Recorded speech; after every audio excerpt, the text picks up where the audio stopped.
இன்றைக்கி கொஞ்சம் பெர்சனல் பதிவு தான். இன்றைக்கி தந்தையர் தின வாழ்த்துக்களை வந்து எல்லாருக்கும் தெரிவிச்சுக்கிறேன். அப்பா வந்து அடிப்படையில் பல கஷ்டங்களை பார்த்தவங்க. ஒரு சம்பா கோதுமை மதிய நேரத்தில் போடுறாங்க அப்படின்றதுக்காண்டி ஸ்கூலுக்கு போனேன் காமராஜர் காலத்தில்.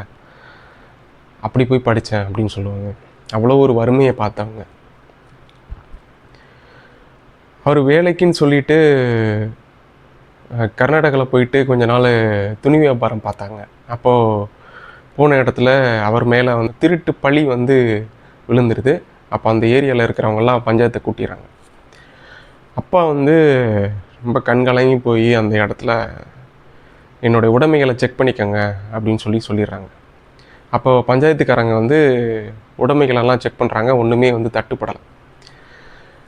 எதிர்த்தரப்பு பார்ட்டி வந்து என்னென்னா தங்கம் மிஸ் ஆயிடுச்சு, இவர் தான் திருடிட்டார் அப்படின்னு சொல்லியிருக்காங்க. அவருடைய வீட்லேயும் வந்து சோதனை பண்ணியிருக்காங்க. அப்போ பண்ணும்போது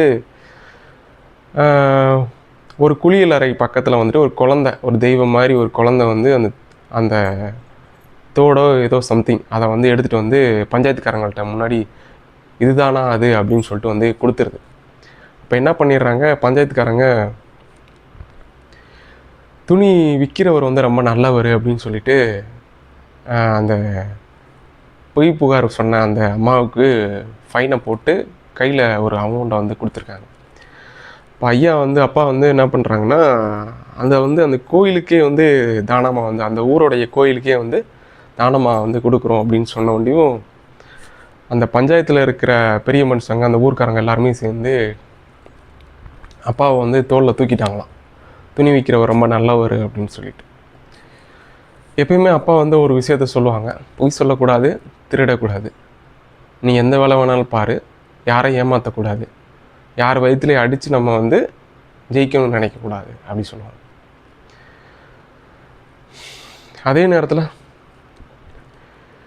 என்னுடைய அப்பாவுடைய உயிரை பல முறை காப்பாற்றிய என்னுடைய பெரியப்பாவையும் நான் வந்து இந்த நேரத்தில் நினச்சிக்கிறேன். 2 பேருமே இப்போது சில வருடங்களாக பேசுகிறதில்ல.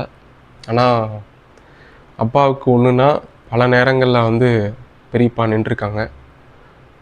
பல நேரங்களில் மதுரையில் நாங்கள் போய் அவங்க வீட்டில் சாப்பிட்ருக்கோம். 2 பேரையும் நான் வந்து இந்த தந்தையர் தினத்தில் ரொம்ப நன்றியோடு நினச்சிக்கிறேன். நன்றி.